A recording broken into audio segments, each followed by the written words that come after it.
சலசல் நிகழ்ச்சியில் இணையும் நேர்கள் அனைவருக்கும் காலை வணக்கம்.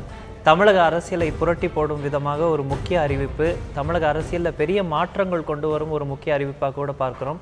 தேர்தல் ஆணையம் நேற்று இரவு 11 மணி அளவிற்கு அதிமுகவின் இரு பிரிவுகளாக செயல்படும் திரு ஓ பன்னீர்செல்வம் அவர்கள் தலைமையில் செயல்படும் ஒரு பிரிவிற்கும் திருமதி சசிகலா அவர்கள் தரப்பில் செயல்படும் இன்னொரு பிரிவுக்குமே அதிமுக என்ற கட்சி பெயரையோ அல்லது அந்த கட்சியுடைய இரட்டை இலை சின்னத்தையோ வரவிருக்கக்கூடிய ஆர்கே நகர் இடைத்தேர்தலில் பயன்படுத்தக்கூடாது என்ற தடை விதித்துள்ளனர்.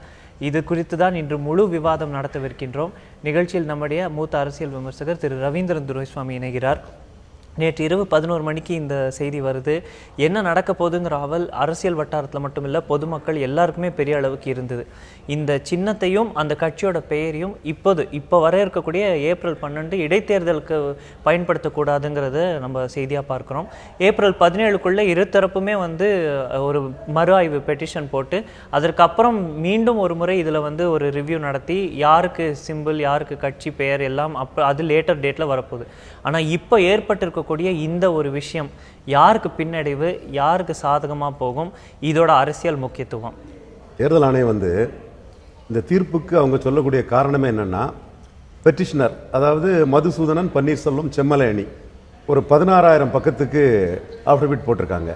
ரெஸ்பாண்டன்ட் சசிகலா, செங்கோட்டையன் அணி அவங்க ஒரு 4,000 பக்கத்துக்கு, சுமார் 4,000 பக்கம், ஒரு 20,000 பக்கம் எங்களால் படித்து உடனே தீர்ப்பு சொல்ல முடியாது என்ற அடிப்படையில் தான் இந்த இடைக்கால தீர்ப்பாக தான் இதை சொல்லியிருக்கிறாங்க. இன்னும் ஏப்ரல் 17ஆம் தேதிக்கு மேலே மீண்டும் ஒரு மாரத்தான் ரேஸ் ஓடுவாங்க. அது கொஞ்ச நாள் ஓடும். உள்ளாட்சி தேர்தல் டேட் வர ஓடுமோ என்னவோ தெரியல. அது இருக்குது.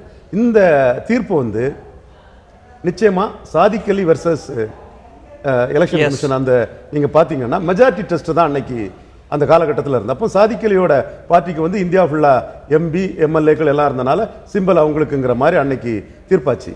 ஆனால் 89க்கு பிறகு தேர்தல் ரெப்ரசன்டேட்டிவ் பீப்புள் ஆக்டில் உள்ள அமெண்ட்மெண்ட்டுக்கு பிறகு எக்ஸிக்யூட்டிவ், அதாவது கட்சி ஸ்ட்ரக்சருக்கும் முக்கியத்துவம் கொடுக்கணுங்கிற ஒரு தீர்ப்பு வருது. அந்த அடிப்படையில் தான் இப்போ எலெக்ஷன் கமிஷன் இதை பார்த்துருக்குது. ஆக அவங்க இன்னைக்கு மெஜாரிட்டி டெஸ்ட் பார்த்தீங்கன்னா அதிக எம்எல்ஏக்கள் அதிக எம்பிக்கள் யார்கிட்ட இருக்காங்கிறது எல்லாருக்குமே வெளிப்படையாக தெரியும். ஆனால் இவங்க மெஜாரிட்டி டெஸ்ட்ங்கிற சாதிக் அலி கேஸில் உள்ளதை பார்க்காம ஸ்ட்ரக்சரில் உள்ள நாம்ஸ் என்னங்கிறத பார்த்துருக்காங்க. அந்த அடிப்படையில் தான் சசிகலாவோட எலெக்ஷன் ஜெனரல் செக்ரட்டரி தான் எலெக்ஷன் கமிஷனோட அந்த 3 ஆணையர்கள் மத்தியில் மனசில் நின்றுருக்குது. அதன் அடிப்படையில் தான் இந்த தீர்ப்பு வந்திருக்கு. இந்த தீர்ப்பு யாருக்கு சாதகம் யாருக்கு பாதகம் நீங்கள் கேட்டீங்க. நிச்சயமா அதிமுகவில் ஒரு பிளவு இல்லை, ஒரு சிலர் விலகி இருக்காங்கிறது இந்த சசிகலா அணியினரோட முக்கால்வாசி தேர்ந்தெடுக்கப்பட்டவர்கள் அனைவரும் ஒரு தரப்புல தான் இருக்காங்கிறத பார்க்கணும். நிச்சயமாக அப்படி இருக்கும்போது தேர்தல் ஆணையத்தோட இந்த உத்தரவு சிம்பலே முடக்கி அதிமுகங்கிறத 2 பேருமே பயன்படுத்தக்கூடாதுங்கிற ஒரு அதிரடி உத்தரவு வரும்போது நிச்சயமா இது ஓபிஎஸ் அணிக்கு பிளஸ் ஒரு சாதகமான தீர்ப்பு தான் எடுக்க முடியும். நீங்க அந்த ஸ்டில்ஸ்ல பார்த்தாலே இவர் நண்பர் மைத்ரேயன், இனிய நண்பர் பழனிசாமி இவங்கெல்லாம் எவ்வளவு மகிழ்ச்சியோட வராங்கன்னு பார்த்தா தெரியும். அதே டைம்ல சசிகலா அணியை சேர்ந்தவங்க ஒரு நிச்சயமா அவங்க எதிர்பார்த்த நடக்குங்கிற ஒரு கவலை ரேகையும் தெரியுது. பன்னீர்செல்வம் அணியை பொறுத்தவரை தங்களுக்கு கிடைக்காதுன்னு தெரியும். அவங்களோட மேக்சிமம் அவங்க எதிர்பார்த்தது இது முடக்கப்பட்டாலே போதும்னு தான் அவங்க நினைச்சாங்க. பட் இன்னைக்கு அவங்க பப்ளிக் கன்சம்ஷனுக்கு அதிர்ச்சி அளிக்கிறது, வேதனை அளிக்கிறது, நாங்கள் மீண்டும் மீட்டுருவோம், எங்களுக்கு கிடைச்சிருக்கணும், சட்டப்படி எங்களுக்கு தான் வரணும், ஆனா இது முடக்கிறது எங்களுக்கு ரொம்ப பாதகமா இருக்குன்னு சொன்னாலும் கூட by heart and heart they are happy. Sasikala அணியை தேர்ந்தவங்க தங்கள் எதிர்பார்த்த நடக்கவில்லைங்கிற தே ஆர் அன்ஹாப்பி.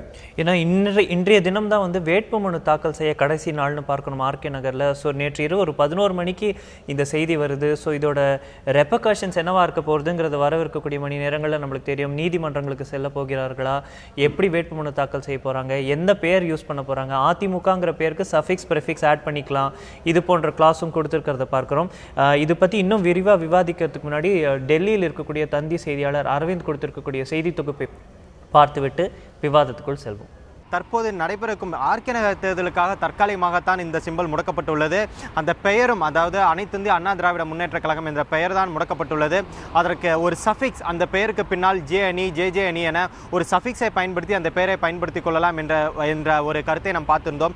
இந்நிலையில் முக்கியமாக இதில் ஒன்றை நாம் பார்க்கக்கூடியது, அந்த பக்கத்தின் 2வது பாயிண்டிலேயே தேர்தல் ஆணையம் என்ன சொல்கிறது என்றால், இரண்டு தரப்பும் முன்வைத்த ஆவணங்கள் மற்றும் வாதங்கள் அடிப்படையில் பார்த்தால் அதிமுக 2ஆக பிரிந்திருக்கிறது என்பதை தங்களால் உறுதிப்படுத்த முடிகிறது. அதாவது இரண்டு தரப்பும் முன்வைத்த வாதம், அதே போல இரண்டு தரப்பும் தங்களுக்கு கொடுத்திருக்கும் ஆவணங்கள் அடிப்படையில் பார்த்தால் அதிமுக 2ஆக பிரிந்தது வரை எங்களால் முழுவதுமாக புரிந்து கொள்ள முடிகிறது என்பதை இந்திய தேர்தல் ஆணையம் ஏற்றுக்கொண்டுள்ளது. அதாவது இரண்டு தரப்புமே தங்களுடைய அணியில் சரிபாதியாக பிரிந்திருக்கிறார்கள், அல்லது இரண்டு தரப்புமே அதிமுகவானது 2ஆக பிரிந்திருக்கிறது என்பதை இந்திய தேர்தல் ஆணையம் ஏற்றுக்கொண்டுள்ளது.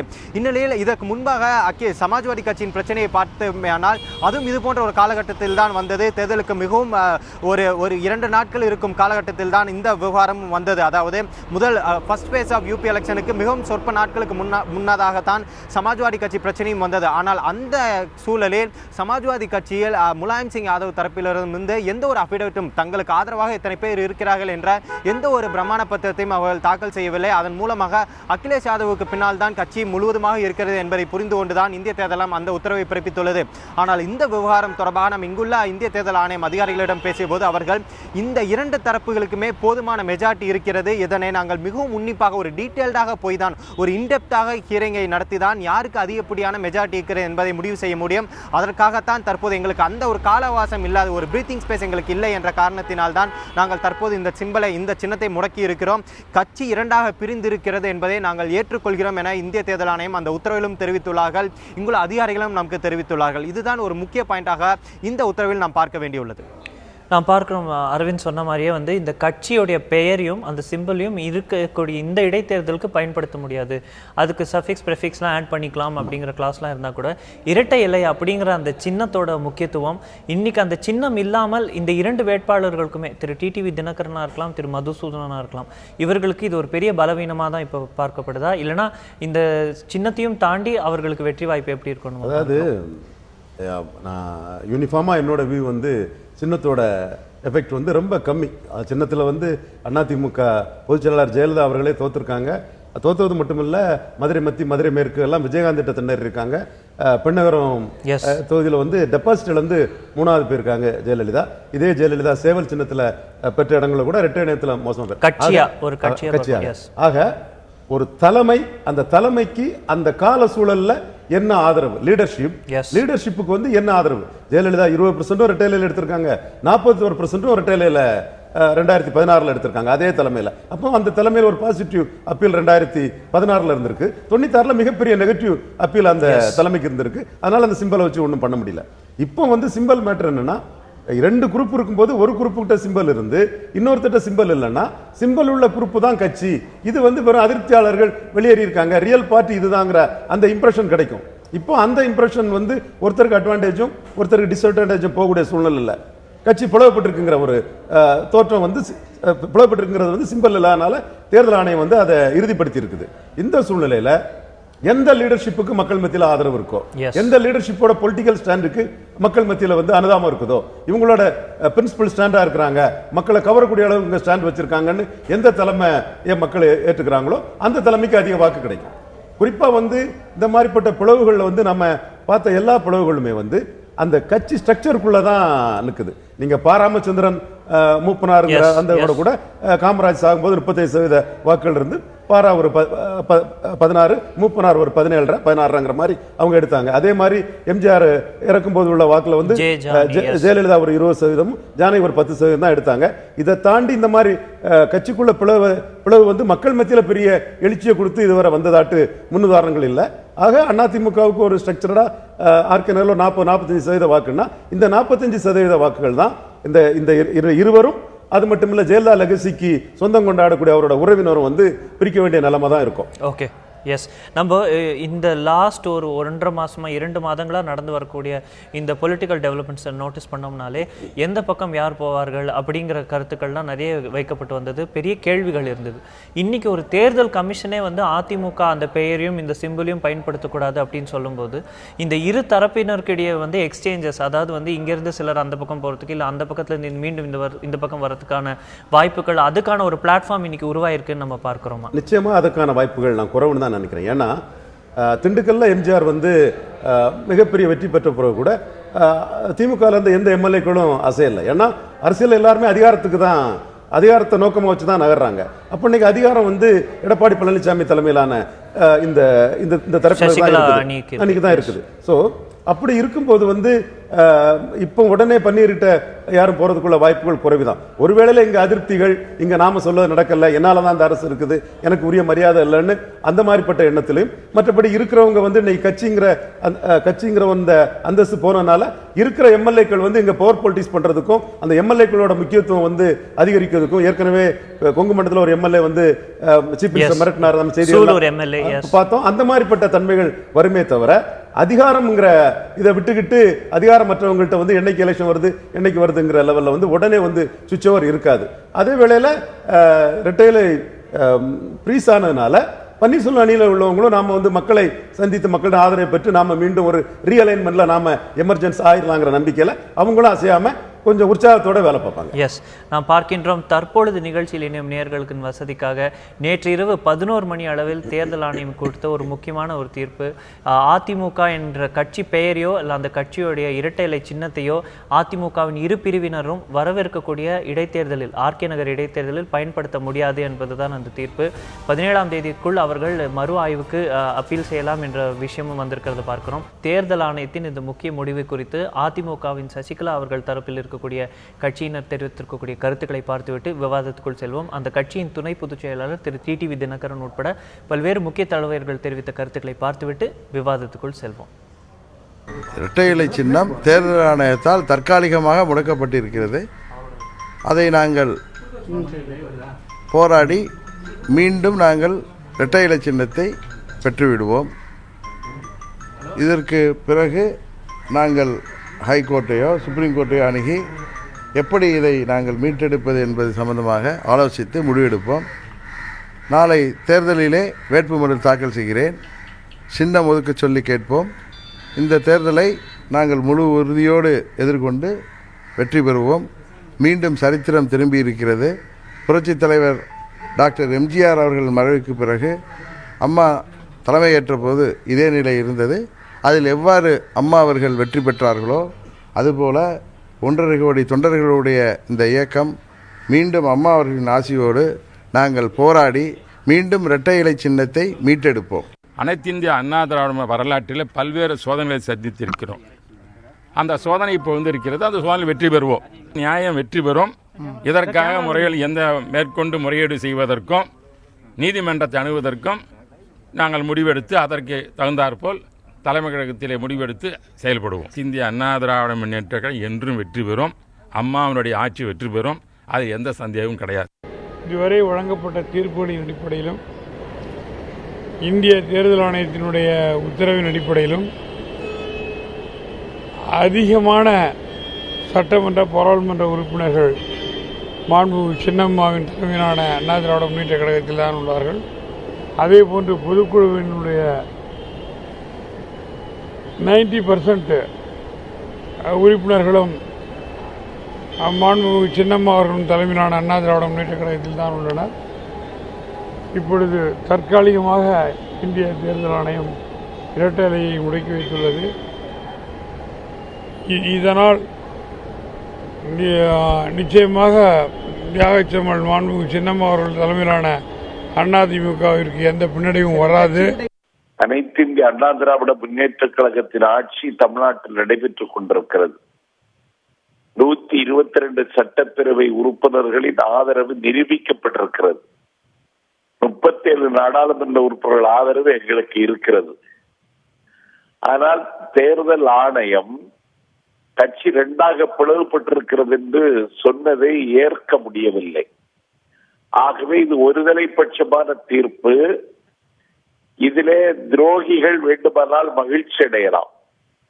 திராவிட முன்னேற்ற கழகம் இதிலே ஒரு அற்ப சந்தோஷத்தை அடையலாம்.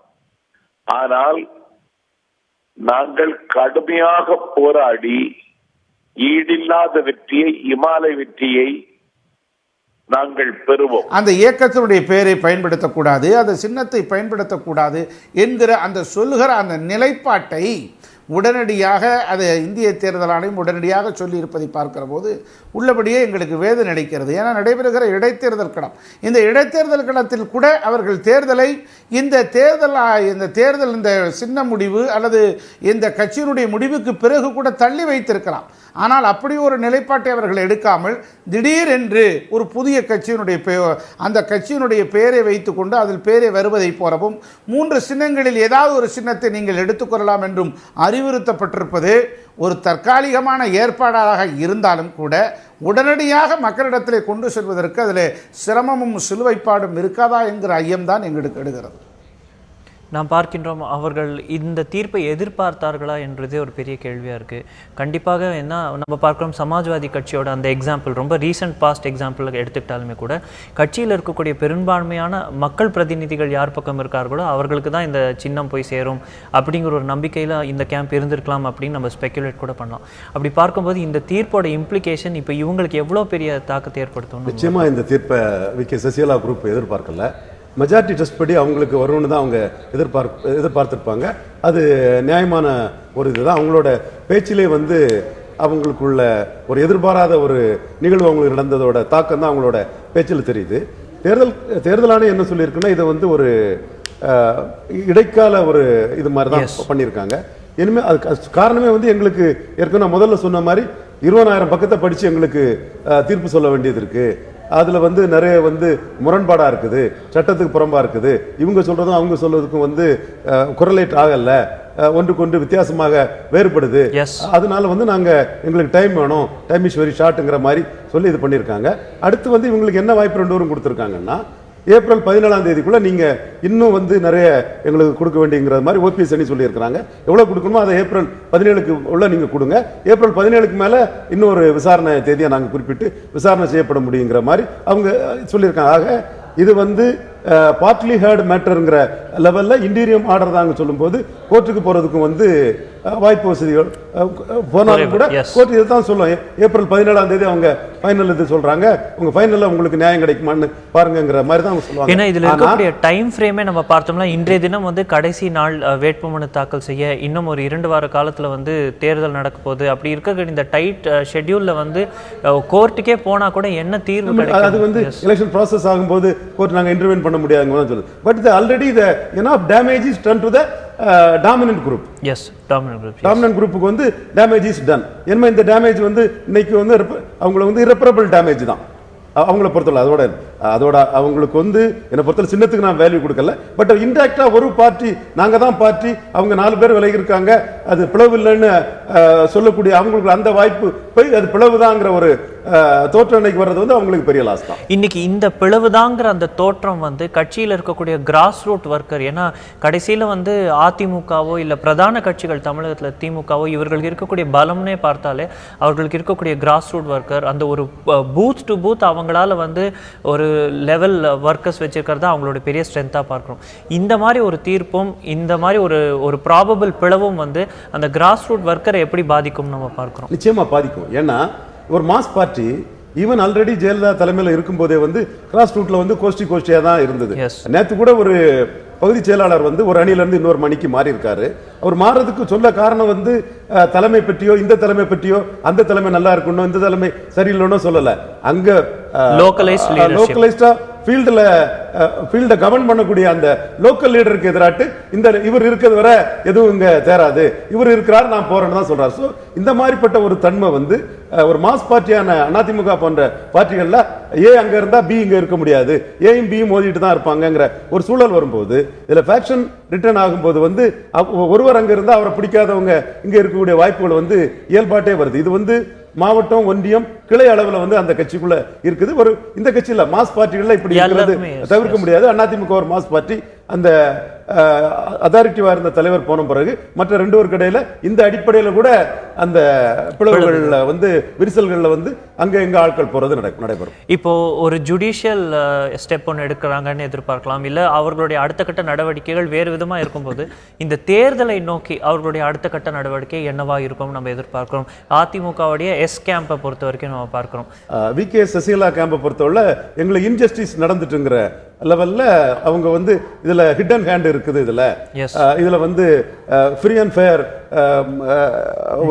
தீர்ப்பு வந்து எங்க இல்ல தேர்தல் ஆணையத்தில்னு நாங்க பாதிக்கப்பட்டிருக்கோங்கிற அந்த எடுத்துதான் முன்னெடுத்து போவாங்க. அதுக்கு வந்து அதுல உள்ள எல்லா அமைச்சர்களும் முதலமைச்சரும் வந்து முழுமையா நின்று அந்த டோனுக்கு ஒத்துழைப்பாங்களாங்கிறது வந்து நம்ம பொறுத்திருந்து தான் பார்க்கணும். இன்னைக்கு இவங்க வந்து அந்த அதிமுகங்கிற பேரை பயன்படுத்த முடியாது, ஆனா அதுக்கு வந்து ஏதாவது ஒரு அடிட்டிவ் போட்டு ஒரு புரட்சி அதிமுக, மறுமலர்ச்சி அதிமுக, ஜனநாயக அதிமுக, மக்கள் அதிமுகன்னு ஏதாவது போட்டு பண்ணலாம். அந்த பெயரையும் அவர்களுக்கு ஒதுக்கப்பட இருக்கக்கூடிய அந்த சின்னத்தையும் கொண்டு செல்வதற்கான நேரம் காலம் இவர்களுக்கு இருக்குன்னு நம்ம பார்க்கிறோமா? நிச்சயமாக குறைவுதான். நீங்க வந்து மறுமலர்ச்சி அதிமுகனாலும் சரி, புரட்சி அதிமுகனாலும் சரி, ஜனநாயக அதிமுகனாலும் சரி, ஏதாவது ஒரு மக்கள் புரட்சி இந்த மாதிரி ஏதாவது ஒண்ணு போடும்போது இது வந்து வேற கட்சிங்கிற ஒரு தோற்றம் கிடைக்குது. இப்போ உங்களுக்கு வந்து அதிமுக வி.கே. சசிகலான்னு சொன்னா கூட அந்த கட்சிங்கிற ஒரு இம்ப்ரெஷன் கிடைக்கும். சரி, நாங்க அதிமுக ஜா இருந்த மாதிரி விஓங்கிற மாதிரி இருக்குதுங்கிற மாதிரி பண்ணிக்கிட்டு அடுத்த சைடு யார் பவர்ஃபுல்லோ என்னவோ நாம வந்து அதை ஓவர் கம் பண்ணி வந்துடலான்னு நினைப்பாங்க. இப்போ புரட்சி, ஜனநாயகம், மறுமலர்ச்சி இந்த மாதிரி வேற ஏதாவது பேர்கள் போடும்போது என்டையர்லி வேற கட்சிங்கிற ஒரு தோற்றத்தை தான் அது கொடுக்கும். அது உங்களுக்கு டிஸ்அட்வான்டேஜ், 2 பேருக்குமே டிஸ்அட்வான்டேஜ் தான். குறிப்பா வந்து 122 எம்எல்ஏக்களையும் அதிக 80% எம்பிக்களையும் வச்சிருக்கவங்களுக்கு பெரிய டிஸ்அட்வான்டேஜ் தான். இப்போ ஆளும் கட்சியா இருக்கிறது அந்த ஒரு ஃபேக்ஷன் தான் அப்படின்னு பார்க்கிறோம்.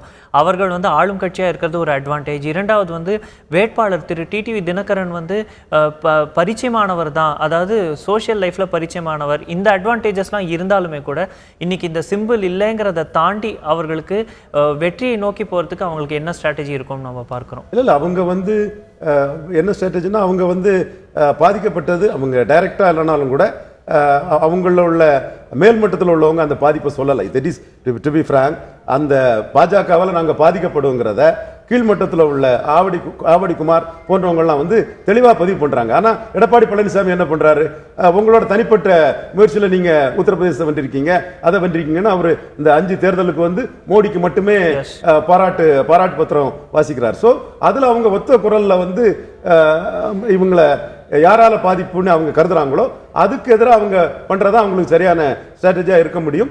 ஆனா அவங்கள உள்ள செய்தி தொடர்பாளர்கள் மத்தியில அதற்கான வேகமும் அதற்கான உக்கிரமும் தான் தெரியுது. இதை வந்து மேல்மட்டத்தில் உள்ள தலைவர்கள் வந்து இதை இவங்க உணர்வை பிரதிபலிச்சு வியூகம் அமைப்பாங்களாங்கிறது நம்ம பார்த்து தான் சொல்ல முடியும். நேற்று தேர்தல் ஆணையம் கொடுத்த அந்த முடிவு குறித்து தான் விவாதித்துக் கொண்டிருக்கின்றோம். திரு ஓ பன்னீர்செல்வம் அவர்கள் தலைமையில் செயல்படக்கூடிய அனைத்து இந்திய அண்ணா திராவிட முன்னேற்ற கழக ஃபேக்ஷன் அவர்கள் இது குறித்து தெரிவித்த கருத்துக்களும், தமிழக பாஜக தலைவர் திருமதி தமிழிசை சவுந்தரராஜன் அவர் இது குறித்து தெரிவித்த கருத்துக்களையும் பார்த்துவிட்டு விவாதத்துக்குள் செல்வோம். இந்த அறிவிப்பு வந்து ஏமாற்றம் அளிக்கிறது, வருத்தம் அளிக்கிறது. நிச்சயமாக இது குறித்து நாங்கள் மேல்முறையீடு செய்வோம். புதுசாக பேர் இருக்கிறதுக்கு அதிமுக அம்மானின்னு வச்சுப்போம். நடைபெற இருக்கின்ற தேர்தலிலே தொகுதி அம்மா அவர்களுடைய தொகுதி, வேட்பாளர் மதுசூதனன் அம்மா அவர்களுக்கு மாற்று வேட்பாளராக இருந்தவர். எனவே இன்றைய தேர்தல் ஆணையத்தின் முடிவின் காரணமாக எங்களுடைய வெற்றி வாய்ப்புக்கு எந்த விதமான மாறுதலும் இருக்காது. நிச்சயமாக வெற்றி பெறுவோம். எப்பாடுபட்டும் இரட்டை இலையை மீட்டு எடுப்போம். மிகப்பெரிய வருத்தத்தை அவருக்கு அளிக்குது. இந்த மாதிரி இவ்வளவு எவிடன்ஸ் கொடுத்து, டாக்குமெண்ட்ஸ் கொடுத்து, அஃபிடவிட் கொடுத்தோம்.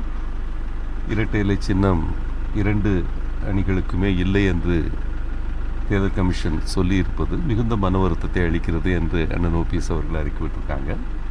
அதுதான் பார்ட்டியோட சென்டிமெண்ட். மீண்டும் இரட்டை இலையை மீட்டெடுப்போம். அதற்கு தேவையான சட்ட போராட்டம் மற்றும் அனைத்து நடவடிக்கைகளையும் அனைத்து இந்திய அண்ணா திராவிட முன்னேற்ற கழகம் எடுக்கும் என்பதை உறுதிப்பட அண்ணன் ஓபிஎஸ் அவர்கள் தெரிவித்திருக்கிறார். எங்களோட ரியாக்ஷன் இதுதான். இப்போ வந்து ஏப்ரல் 17 வரைக்கும் டைம் கொடுத்துருக்குறாங்க. இன்னும் பல டாக்குமெண்ட்ஸ் சேர்க்கறதுக்கு கண்டிப்பாக புரட்சி தலைவர் உருவாக்கிய, புரட்சி தலைவி மீட்டெடுத்த இரட்டை இலை சின்னத்தை மீண்டும் பெறுவதற்கு அனைத்து முயற்சிகளையும் அனைத்து இந்திய அண்ணா திராவிட கழகம் எடுக்கும். அண்ணன் OPS அவர்கள் தலைமையின் கீழ். கழகத்தின் 1.5 கோடி தொண்டர்களையும் உதாசீனப்படுத்தி செயல்படுகிற இந்த கட்சியை சூழ்ச்சியிலே பிடித்திருக்கிற ஒரு கும்பலுக்கு கிடைத்த அடி இது. அம்மாவின் புரட்சித் தலைவருடைய உண்மை விசுவாசியாக அனைத்திந்திய அதிமுகவை கட்டி காக்கின்ற நேர்மையின் சின்னமான எளிமையான பொதுவாழ்வில் நல்ல முறையில் செயல்படுகிற OPS அவர்களுக்கு கிடைத்த மாபெரும் வெற்றியாகும். இறுதியிலே இரட்டை இலை சின்னம் அனைத்திந்திய அதிமுக, உண்மையான அனைத்திந்திய அதிமுகவான OPS தலைமையிலான அதிமுகவுக்குத்தான் கிடைக்கும். நான் இதை வரவேற்கிறேன். ஏனென்றால் இதை போல ஒரு பிரச்சனை 1989 வந்த போது சின்னம் முடக்கப்பட்டது. அதனால் இப்பொழுது 2 பிரிவுகளும் சொந்தம் கொண்டாடி கொண்டிருக்கின்ற காலகட்டத்தில் சின்னம் முடக்கப்படுவதுதான் சரியான நடவடிக்கையாக இருக்கும் என்று முதல் நாளிலிருந்தே நான் சொல்லி வந்தேன். அது மட்டுமல்ல, என்னை பொறுத்த மட்டில் தமிழக அரசியலை நெடுநாளாக பார்த்து வருபவள் என்ற முறையில் இன்றிருக்கும் அதிமுக எம்ஜிஆர் வளர்த்த அதிமுகவோ இல்லை என்றால் ஜெயலலிதா பாதுகாத்த அதிமுகவோ எனக்கு தெரியவில்லை. அது மட்டுமல்ல, மக்கள் அந்த இரட்டை இலையை பார்த்து வேட்பாளரை பற்றி கூட சிந்திக்காமல் வாக்களித்து பழக்கப்பட்டவர்கள். அத்தகைய தகுதி இன்றைய அதிமுகவிற்கு இல்லை என்றே நான் நினைக்கிறேன். அதனால் தற்காலிகமாக முடக்கப்பட்டாலும் 2 பிரிவுகளாக பிரிந்திருக்கும் பொழுது அந்த இரட்டை சிலை சின்னம் யாருக்கும் இல்லாமல் இருப்பதுதான் சரியான முடிவாக இருக்கும் என்பது எனது கருத்து. நான் பார்க்கிறோம் திரு பன்னீர்செல்வம் அவர்கள் தரப்பிலிருந்து வந்த ஃபர்ஸ்ட் 2 கருத்துக்கள் வருத்தம் அளிக்கிறதா இருக்கிறது தான் தெரிவிக்கிறாங்க. திரு பாண்டியராஜன் அவர்கள் சொன்னது போல, திரு மைத்ரேயன் சொன்னது போல. ஆனால் திரு பொன்னையன் சொன்னது இது ஒரு வெற்றியா பார்க்கிறோம் அப்படின்னு அவர் சொல்றாரு. அவர் எதை வெற்றியா பார்க்கிறோம் குறிப்பிடுறாரு. நான் ரொம்ப டீப்பா பாத்தீங்கன்னா இதுல பொன்னையன் இயல்பா அவரோட மனநிலையை வெளிப்படுத்துறாரு. அவங்கள பொறுத்தவரை ஒருவேளையில வி.கே. சசிகலா தரப்புக்கு போயிடும் அல்லது ப்ரீஸ் ஆகுங்கிறது தான் அவங்கள பொறுத்தவரை இயல்பான உண்மையான எதிர்பார்ப்பாகவும் எண்ணமாகவும் இருந்திருக்க முடியும். அப்படி இருக்கும்போது அந்த இயல்பான உணர்வின் வெளிப்பாட்டை பொன்னையும் காட்டுறாப்புல.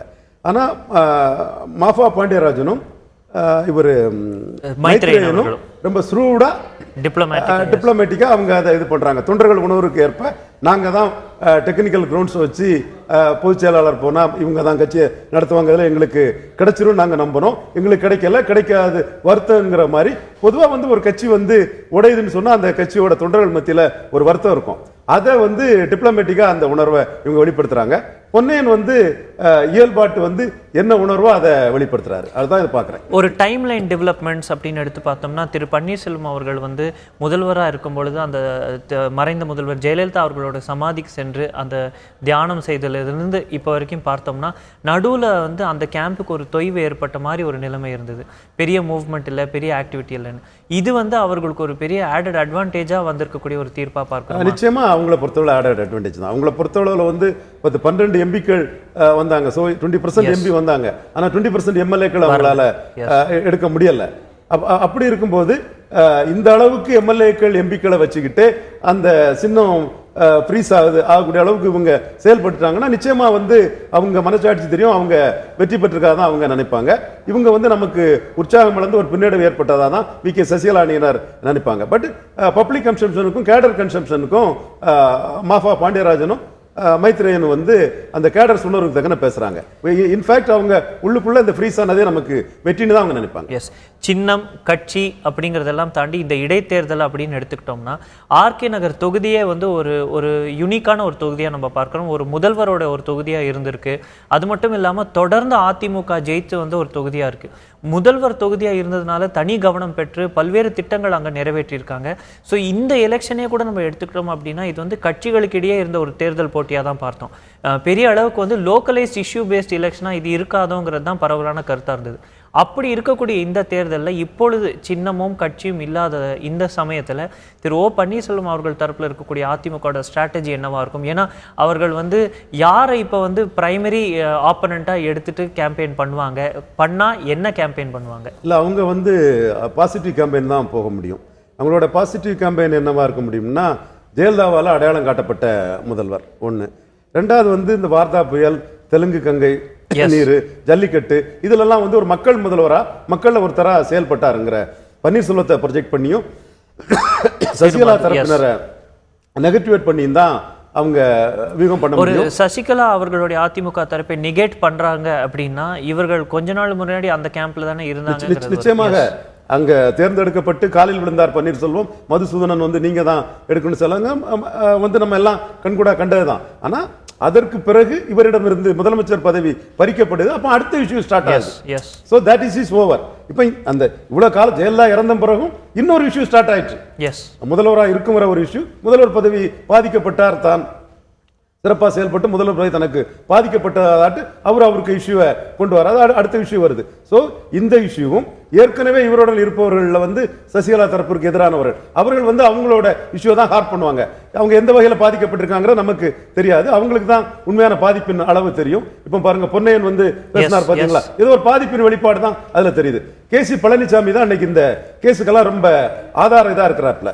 இவங்களை பொறுத்தவரை கூட லா ஆஃப் எஸ்டாப்பல் கூட இதுல அப்ளிகபிள் ஆகும். எப்படின்னா இவங்க வந்து அப்பாயிண்டட் ஆர் நாமினேட்டட் ஜெனரல் செக்ரட்டரினா கூட இவங்க அதுக்கு துணை போயிருக்காங்க. கேசி பழனிசாமி வந்து முழுக்க வந்து அவர் அந்த ஏடிஎம்கேயோட ரூல்ஸை மட்டுமே சொல்லி இண்டிவிஜுவல் எக்ஸ்எம்பியா தான் அவரோட கேஸை பிரசன்ட் பண்றாரு. அவரு கூட ஒரு கடந்த காலத்தை பார்த்தோம்னா அவருக்கு சில பாதிப்புகள் இருக்கு. அந்த பாதிப்புகள்ல வெளிப்பாடாட்டு தன்னை அடையாளப்படுத்திக் கொள்வதற்கும் தன்னோட பாதிப்புகளுக்கு ஒரு பரிகாரம் செய்யக்கூடிய ஒரு கோப உணர்ச்சியில தான் அவர் பண்றாரு. சோ பன்னீர்செல்வம் அணில ப்ரோ பன்னீர்செல்வம் மட்டும் ஆன்டி சசிகலாவட்டும் அவங்க பண்ணுவாங்க. இப்போ கட்சி பெயர் அந்த சிம்பிள் அப்படிங்கறத தாண்டி வேட்பாளர்கள் பலம்னு ஒண்ணு நம்ம பேசியே ஆக வேண்டும். திரு டிடிவி தினகரனா இருக்கலாம், திரு மதுசூதனா இருக்கலாம், திமுக வேட்பாளராக இருக்கலாம். அப்படி பார்க்கும் பொழுது திரு மதுசூதனன் அப்படிங்கிற அந்த வேட்பாளருக்கு இருக்கக்கூடிய பலம் என்ன, பலவீனம் என்னவா இருக்கும்?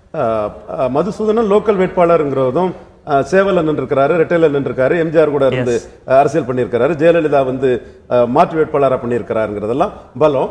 பலகீனம் ஏஜ் ஃபேக்டர். ஸோ நம்ம அதிமுகவின் பெயர் மற்றும் சின்னத்தின் முடக்கத்தை குறித்து தான் விவாதித்துக் கொண்டிருக்கின்றோம். இதுக்கு பிரசிடென்ட் இருக்கு, அதுவும் அதிமுகவிலே இருக்குன்னு நம்ம பார்க்கிறோம். முதல்வர் திரு எம்ஜிஆர் அவர்கள் மறைவுக்கு பிறகு இதே போன்ற விஷயம் நடக்குது. இது அதிமுகவில் மட்டும் இல்லாமல் ரீசெண்டாக கூட சமாஜ்வாதி கட்சியில், ஆனால் அங்கே வந்து சிம்பிளும் கட்சியோட பெயரும் ஒரு தரப்புக்கு ஒதுக்கப்படுறதை பார்க்கிறோம். ஸோ இதோட ஹிஸ்டாரிக்கல் பிரசிடென்ட்ஸை பற்றி, அதாவது ஹிஸ்டாரிக்கல் பிரசிடென்ட்ஸ்னா அதிமுக எம்ஜிஆர் மறைவு உடையும் போது அரசே பேருது. ஸோ முதலமைச்சர் ராஜேஸ்வரர் அரசியல் ஒரு நிகழ்வு போல் இன்னொரு நிகழ்வு இருப்பதில்லைன்னு சொல்லுவார். அந்த நிகழ்வு வேற, இந்த நிகழ்வு வேற. உடஞ்சதுங்கிறது மட்டுமே, இரட்டையில முடக்கப்பட்டதுங்கிற மட்டுமே உண்மையை தவிர மற்றபடி அவங்க உடஞ்ச பிறகு முதல்ல சந்தித்தது பொது தேர்தல். இப்போ வந்து தேர்தல் ஆணையத்தால் முடக்கப்பட்ட பிறகு அவங்க சந்திக்கிறது இடைத்தேர்தல். அப்போ வந்து கவர்னர் ஆட்சி இருந்தது, இப்போ வந்து அதிமுக ஆட்சி தான் இருக்குது. ஸோ அதுக்கு இதுக்கும் வந்து வேறுபாடுகள் இருக்கத்தான் செய்யுது. அன்னைக்கு வந்து திமுக ஆட்சிக்கு வந்ததுனால உடனே வந்து அந்த ஆட்சியை அகற்றதுக்கு வந்து நம்ம தனிச்சு போட்டிட்டா முடியாதுன்னு சொல்லக்கூடிய சூழ்நிலையில 20% வாக்குகள் மேல் எடுத்த ஜெயலலிதா தலைமையிலே 10% வாக்கு வரை எடுத்த ஜானகி வந்து தலைமையை விட்டு கொடுத்து அவங்க இணைஞ்சு இவங்க வந்து தேர்தல் கமிஷன்ல ஒரு கிளைம் வைக்கும்போது கவுண்டர் கிளைம் எதுவும் இல்லாதனால தேர்தல் கமிஷன் வந்து ஜெயலலிதா கிளைமை வந்து அக்செப்ட் பண்ணிடுறாங்க. ஏன்னா அவங்களுக்கு சிங்கிள் கிளைம், நோ டிஸ்பியூட். அதனால அவங்க தேர்தல் ஆணையம் அதை ஏற்றுக்கிட்டு போகுது. இன்னைக்கு அப்படி இல்லை. இன்னைக்கு கவர்மெண்ட் வந்து எடப்பாடி பழனிசாமி தலைமையிலான அதிமுக கவர்மெண்டே கண்டினியூ ஆகுது. நாளைக்கு வந்து இந்த அவுட்கம் எப்படி வருதுன்னு பார்க்கணும். அவுட்கம் வந்த பிறகு தேர்தல் முடிவு ஆர்கேநகர் அவுட்கம் யார் யாருக்கு என்ன பெர்சன்டேஜ் ஓட்டு, யார் யார் எப்படிங்க பார்க்கணும். பண்ண பிறகு என்ன நெசிட்டி வருதுங்கிறதையும் அப்போ பார்க்கணும். அன்னைக்கு வந்து திமுக வீழ்த்தணும்னா ரெண்டு அணியும் சேர்ந்து போராடுங்கனால மருங்காபுரி மதுரை கிழக்குல ஒன்னா சேர்ந்து இரட்டையிலைய ஒன்றுபட்ட அதிமுக ஒரு புதிய பழைய சிம்பலை புதிதாக பெற்றார்கள், வெற்றி பெற்றார்கள். என்னோட கணிப்பு அன்னைக்கு சேவல்ல புது சிம்பலா ஒரு அதிமுக தோக்கடிச்சிருப்பாங்கிறதான் என்னோட கணிப்பு. அது அதுல நான் உறுதியா என்னோட அந்த கருத்தை நான் பதிவு பண்ணிட்டு இருக்கிறேன். அன்னைக்கு ஒரு நெசிட்டி இருந்தது, திமுக ஆட்சியை அகற்றணுங்கிற ஒரு நெசிட்டி இருந்தது. உடனே மக்களவை தேர்தல் வந்தது, திமுக ஆட்சி டிஸ்மிஸ் செய்யப்பட்டது. அதிமுக 2 ஆண்டுகளுக்குள்ளே 91 ஜெயலலிதா தலைமையில ஆட்சிக்கு வந்துட்டு இன்னைக்கு வந்து இருக்கிறது அதிமுக ஆட்சி தான். அதிகாரம் இல்லாம இருக்கிற திமுகவுக்கு எதிராக சேரணுங்கிற அந்த நிர்பந்தம் எல்லாம் ஒரு பிரஷர்லாம் வராது. திமுகவே அவுட்டா போறல, மக்களவையில் ஒண்ணும் இல்லாம தோத்து இங்க வந்து ஒரு பெருமைக்குரிய தோல்வியை பெற்று மத்தியிலும் மாநிலத்திலும் அதிகாரம் இல்லாத ஒரு கட்சியா தான் அன்னைக்கு திமுக இருக்குது. அன்னைக்கு வந்து ஒரு அதிகாரத்தோட திமுக இருந்தனால அதை எதிர்த்து போர் புரியணுங்கிற எண்ணம் தொண்டர்கள்ட்ட இருந்து எல்லாத்திட்டே இருந்தது. சோ அந்த நிகழ்வு வேற, இந்த நிகழ்வு வேற. அன்னைக்கு ஆட்சியில் 34% வாக்குகளை பெற்று 77 எம்ஜிஆரை விட பெரிய வெற்றியை பெற்ற கருணாநிதியை தோற்கடிக்க வேண்டும் என்ற எண்ணத்துல வந்து அவங்க ஒன்றிணைந்தாங்க. இன்னைக்கு வந்து திமுக அவுட்டா போர்ல இருக்கனால திமுக வீழ்த்தணுங்கிற நெசிட்டி வந்து பெரிய நெசிட்டி ஆட்டு வராது. எஸ், நாம் பார்க்கின்றோம் இந்த அதிமுகங்கிற ஃபேக்ஷனை தாண்டி இதே தேர்தல் களத்தில் திராவிட முன்னேற்ற கழகம் பிரதான கட்சியாக இருக்குது, பாஜக இருக்காங்க, தேமுதிக இருக்காங்க, நாம் தமிழர் வேட்பாளர் இருக்காங்க, இன்னும் பல்வேறு வேட்பாளர்கள் இருக்காங்க. ஸோ இப்போ இந்த அதிமுகங்கிற இந்த ஃபேக்ஷன், அந்த சிம்பிள், அந்த பார்ட்டி பேர் இல்லைங்கிறது இதில் எதிர்கட்சியில் இருக்கக்கூடிய யாருக்கு சாதகமாக போகும்? இல்லை, எல்லாருமே அதை அட்வான்டேஜாக எடுக்க தான் பார்ப்பாங்க. பாஜகவை எடுத்துட்டிங்கன்னா அவங்க ஒரு தோற்றம், ஒரு ப்ரிசம்ஷன், பாஜகவுக்கு வர வேண்டிய சாஃப்ட் இந்துத்துவ வாக்குகள்லாம் வந்து ஜெயலலிதா தலைமையில அதிமுகவுக்கு போயிருக்குது, போகுது, எங்களுக்கு வர வேண்டிய வாக்கு அங்க போயிருது, அது வெற்றி பெற வாய்ப்புள்ள இந்துக்களுக்கு விரோதம் இல்லாத ஒரு கட்சி அதிமுக அப்படிங்கிற ஒரு எண்ணம் பாஜகவினருக்கு உண்டு. இப்போ வந்து ஜெயலலிதா மறைவுக்கு பிறகு அந்த பாஜக மனநிலை உள்ள வாக்காளர்கள் அதிமுக வாக்களித்தவர்கள் தங்கள் பக்கம் வருவார்கள் என்ற எண்ணம் வந்து பாஜகவுக்கு வரலாம். அந்த வாக்காளர்களை குறிவைக்கும் ஒரு தன்மையும் பன்னீர்செல்வம் அணியினரிடமும் அந்த தன்மை அதுக்குள்ள இருக்கிறது. அடுத்தபடியாக வந்து நாம் தமிழர் கட்சி வந்து ஜெயலலிதாவுக்கு ஆதரவாக திமுகவை மிக கடுமையாக எதிர்த்து சில தேர்தல்களில் அவர்களுக்காக ஒத்துழைப்பு கொடுத்து தேர்தல் பிரச்சாரம் பண்ணியவர்கள். ஜெயலலிதா இல்லாத நிலைமையில அந்த தமிழ் நேஷனலிஸ்ட் உணர்வு உள்ள அதிமுக காரர்கள் வந்து தங்களுக்கு வாக்களிப்பாளர் நம்பிக்கை சீமான் அவருடைய வேட்பாளர் போன்றவர்களுக்கு அதுல இருக்கும். அதிமுக பிரச்சாரம் செய்த சரத்குமார் ஒரு வேட்பாளரை நிறுத்தி இருக்கிறார். இன்னும் வந்து இதுல ஒவ்வொருத்தருமே வந்து ஒரு பெரிய தலைமை இருக்கும் போது கட்சி ஓட்டு, அந்த தலைமையை மட்டுமே நம்பி உள்ள ஓட்டு, ஒரு தலைவருக்கு பல அணுகுமுறையில ஓட்டு வருது. எம்ஜிஆர் காலத்தில் அதிமுகவுக்கு வந்த ஓட்டு வேற, அதை தாண்டி ஜெயலலிதா பல டைமென்ஷன்ல கொண்டு போயிட்டாங்க. 98 ஜெயலலிதா ஒரு மிகப்பெரிய அரசியல் மாற்றத்தை தமிழகத்தில் கொண்டு வர்றாங்க. பாஜக என்ற ஒரு இந்துத்துவ கொள்கையை சொல்லக்கூடிய ஒரு தியோக்ரட்டிக் பார்ட்டி கூட அலையன்ஸ் போல்டா வைக்கிறாங்க. அப்போ அன்னைக்கே வந்து பொலிட்டிக்கல் போலரைசேஷன் வேற மாதிரி மாறுது. அதுவரை இருந்த கருணாநிதி எம்ஜிஆர் ஃபைட்ல இருந்த பொலிட்டிக்கல் போலரைசேஷனும் மக்கள் தன்மையும் வந்து முழுக்க ஒரு அகில இந்திய கட்சியின், அது ஒரு மதத்தை முன்னிறுத்தி பண்ணக்கூடிய ஒரு கட்சியின் சார்பாக உள்ள ஒரு போலரைசேஷன் அதுல உருவாகுது. ஆக அதிமுகவில் எம்ஜிஆர் காலத்தில் இருந்த 4 ஓட்டு போயிருக்கலாம், வெளியே இருந்து 4 ஓட்டு வந்திருக்கலாம். அடுத்தால வந்து அந்த கொடியங்குளம் கலவரம் 96 விஷயத்துல வரும்போது அதிமுகவுக்கு வந்து ஜாதி ரீதியா சில ஓட்டுகள் வெளியே போயிருக்கலாம், புதுசா சில ஓட்டுகள் வந்து நமக்கு தோதா இருக்காங்க அதிமுக வந்திருக்கலாம். சோ அதிமுக ஓட்டுங்கிறது வந்து எம்ஜிஆர் காலத்தில் எம்ஜிஆர் தலைமையில் இருந்த ஓட்டின் தன்மை வேற, ஜெயலலிதா தலைமையில் இருந்த அதிமுக ஓட்டின் தன்மை வேற. பொதுத்தன்மை கொஞ்சம் இருந்தாலும் கூட பலதரப்பட்ட உள்ள வெளியேறதும் உள்ள வர்றதும் வந்து ப்ராசஸா நடந்திருக்கும். அப்படி ஜெயலலிதா தலைமைக்கு ஏற்றுக்கொண்ட வாக்காளர்கள், இந்துத்துவ உணர்வை ஏற்றுக்கொண்டவர்கள் நம்மளை ஏற்றுக்கொள்வார் என்றும், தமிழ் தேசிய உணர்வில் கருணாநிதிக்கு எதிராக ஏற்றுக்கொண்டவர்கள் நம்மை ஏற்றுக்கொள்வார் என்றும், அந்த கொள்கையை முன்னிறுத்தக்கூடிய கட்சிகளும் அது கட்சிகள் அதை எதிர்பார்ப்பது. இப்போ பிரதான எதிர்கட்சி திராவிட முன்னேற்ற கழகம், அவர்களுக்கும் இது ஒரு முக்கியமான தேர்தலாக பார்க்கிறோம். அவர்களுக்கு தான் இப்போ வந்து ஸ்டேக்ஸ் நிறைய இருக்குங்கிறதையும் பார்க்கிறோம். ஒரு அந்த பிரதான எதிர்கட்சிக்கு இருக்கக்கூடிய வாய்ப்புகள் என்ன, அவர்கள் இந்த சிச்சுவேஷனை எப்படி பிளே பண்ணுவாங்கன்னு நம்ம எதிர்பார்க்கிறோம். ஒரு சாமானியரை தான் வேட்பாளராக நிறுத்திருக்கோங்கிற ஒரு கேம்பெயினோட வராங்க. இந்த ஆட்சி மீது இருக்கக்கூடிய பல்வேறு விஷயங்கள், குறைகளை எடுத்து சென்று அவர்கள் கேம்பெயின் பண்ணதை பார்க்கிறோம். ஸோ இன்னைக்கு அவர்களுடைய நிலைப்பாடு எப்படி இருக்கும் நம்ம எடுத்து? அவங்க வந்து டிஎம்கே பொறுத்தளவில் அவங்க தமிழக அரசியல்ல பாசிட்டிவா டிக்ளேர் ஆன இடங்கள்ல வந்து என்னைக்குமே பலகீனம் படலை. இங்க வந்து 57 பாசிட்டிவா சென்னையிலும் வட மாவட்டங்களிலும் டிக்ளேர் ஆனாங்க. 62 அது கொஞ்சம் விரிந்தது, அது இந்த பகுதியில தான் விரிஞ்சது. மேலும் 77 வந்து திமுக மிக மோசமாக தோக்கும், 4வது இடத்துக்கு போகும்னு சொல்ல சூழ்நிலையில அவங்க 2வது இடத்துக்கு வந்தாங்கன்னா சென்னை, டெல்டா, வன்னியர் பெல்ட் எங்கக்கூடிய வட மாவட்டங்கள், இந்த மாவட்டத்தில் திமுக பலமா இருந்தது. இன்னும் சொல்லுவாங்க, திண்டுக்கல்ல வந்த எலெக்ஷன் வந்து தஞ்சாவூர்லயோ எங்கேயோ வந்திருந்தோம், திமுக ஜெயித்திருக்கும்பா. அந்த அளவுக்கு சிட்டில திமுக 14 சீட்ல 13 சீட் ஜெயித்துட்டு ஆர்கே நகர்ல கொஞ்சம் ஓட்டுல திமுக. சோ ஆர்கே நகர் 2016 தேர்தலையும் பெரும்பாலான இடங்கள்ல சென்னையில திமுகவுக்கு வந்து பாசிட்டிவா அடிப்படையில பாசிட்டிவா வாக்கு வங்கி குவிந்த இடத்துல வந்து என்னைக்குமே அவங்க வந்து இடைத்தேர்தலில் அவங்க வாக்கு வங்கியை இழக்கல. இங்க வந்து சங்கரங்கோயில் போன்ற இடங்கள்ல வந்து கருணாநிதி, ஸ்டாலின், அழகிரி எல்லாம் டேரா போட்டு டெபாசிட் இழந்திருக்காங்க.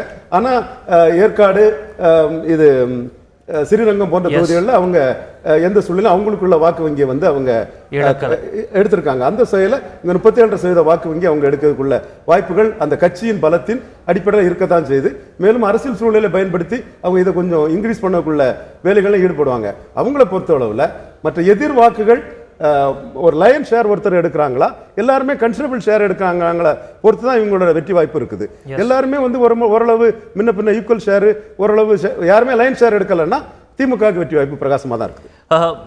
திராவிட முன்னேற்ற கழகம், அனைத்து இந்திய அண்ணா திராவிட முன்னேற்ற கழகத்தை தாண்டி தமிழக அரசியல் அப்படிங்கிற ஒரு விவாதத்துக்குள் சென்றோம் என்றால் மாற்று கட்சிகள் யாரு, மாற்று தலைமைகள் எது அப்படிங்கிறதெல்லாம் நிறைய பேர் விவாதிச்சுட்டு வராங்க. அப்படி பார்க்கும் பொழுது இன்று அதுக்கு ஒரு களம் உருவாக்கப்பட்டிருக்கு நம்ம பார்க்கிறோமா, இல்ல இது இட்ஸ் டூ ஏர்லி அந்த மாதிரிலாம்? இது டூ ஏர்லி தான். வெற்றிடம் உருவாகும் போது வந்து காற்று வந்து அது நிரப்பும். அது எப்படி வருது, எந்த வகையில் நிரப்புங்கிறது வந்து காலம் தான் பதில் சொல்லணும். நம்ம வந்து பார்த்த தலைவர்களில் எம்ஜிஆர் நம்பர் 1 ஹீரோ, ஒரு க்ரோட் புல்லர், ஈர்ப்பு சக்தி உள்ளவர். கருணாநிதி பேச்சு திறமை, எழுத்து திறமை உள்ள ஒரு தலைவர். ஜெயலலிதா வந்து நம்பர் 1 ஹீரோயினா இருந்தாங்க. ஒரு ஸ்பின்ஸ்டரா வந்து அரசியல் ஊழலுக்கு அப்பாற்பட்டவரா வந்து அதுக்கப்புறம் பெரிய ஊழல் எல்லாம் பண்ணாலும் கூட அன்னைக்கு ஒரு ஈர்ப்பு, ஒரு க்ரோட் புல்லிங் கெப்பாசிட்டியில அவங்க இருந்தாங்க. இன்னைக்கு அப்படி யாரும் இல்லைங்கிறதா உண்மை. அந்த இடத்தை அந்த மாதிரி பில்ல பண்ண இடத்துக்கு யார் வருவாருங்கிறத பொறுத்திருந்து தான் பார்க்கணும். அனைவரையும் ஒன்று திரட்ட ஒரு தலைவர் என்று இல்லை என்பதுதான் உண்மை என்ற விவாதம் தான் இங்கே நடந்தது. அனைத்து இந்திய அண்ணா திராவிட முன்னேற்ற கழகம் என்ற பெயரையோ அந்த கட்சியின் சின்னமான இரட்டை இலையோ வரவேற்கக்கூடிய ஆர்கே நகர் இடைத்தேர்தலில் அனைத்து இந்திய அண்ணா திராவிட முன்னேற்ற கழகத்தின் இரு பிரிவினரும் பயன்படுத்தக்கூடாது என்பதுதான் தேர்தல் ஆணையத்தின் முடிவாக இருக்கின்றது. இது குறித்து தான் இங்கு விவாதித்தோம். நிகழ்ச்சியில் கலந்து கொண்டு அவர் கருத்துக்களை பகிர்ந்து கொண்ட திரு ரவீந்திரன் துரைசாமி அவர்களுக்கு நன்றி. பார்த்த உங்கள் அனைவருக்கும் நன்றி. இன்று இருக்கக்கூடிய அரசியல் சூழ்நிலை பல்வேறு மாற்றங்கள் நேர்ந்து கொண்டே இருக்கின்றன. அது குறித்து நாளை இதே செய்தி அரங்கில் விரிவாக விவாதிப்போம். தொடர்ந்து இணைந்திருங்கள். நன்றி, வணக்கம்.